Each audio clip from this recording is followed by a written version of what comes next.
Voter को निज आड़ को आकर्षित करने को बीजेपी बड़ प्लान। गुरुवार जातीय भोटर दिवस रे ओडिशा रे 250 स्थान सह सारा देश में 5000 स्थान में नव मतदाता सम्मेलन होता बेले गंजाम जिला बेगुनियापड़ा नव मतदाता सम्मेलन अनुष्ठित हो जाइछि।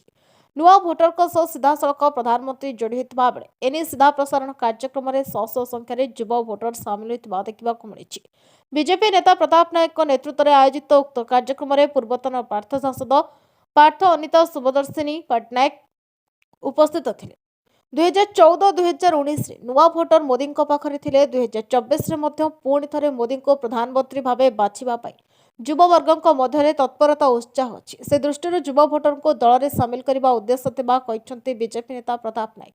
इस सम्मेलन में 9 वर्ष में मोदी सरकार को युव कल्याण योजना विषय युववर्ग को अवगत करा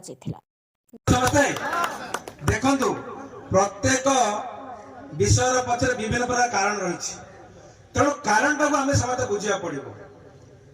तेणु नुआ जो ए मत देवे से भावी चिंतिक मत दिंतु। कहीं जदि कहीदेला आम बायस भोट देवा ताले से गणतंत्र विरोध होमें गणतंत्र राष्ट्र अच्छे ना।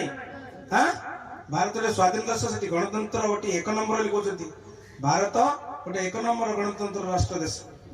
तेणुक आमको गणतंत्र मूल्यबोध रखा पड़ो। किए आम कह से हेनी हम कि प्रकृत लोक वास्तव जी आम काम कर जो पार्टी आम काम कर से पार्टी को आमको चूज करा पड़ो।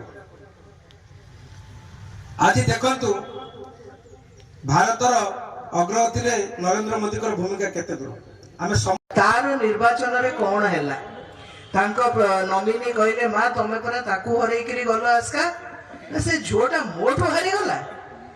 दुर्भाग्य राज्यर विडंबना है जातिर जड़े लोकसभा कैंडिडेट एमपी जीतिकी 5 वर्ष पर जानी ना से क्या हरई पार्लियामेंट गले।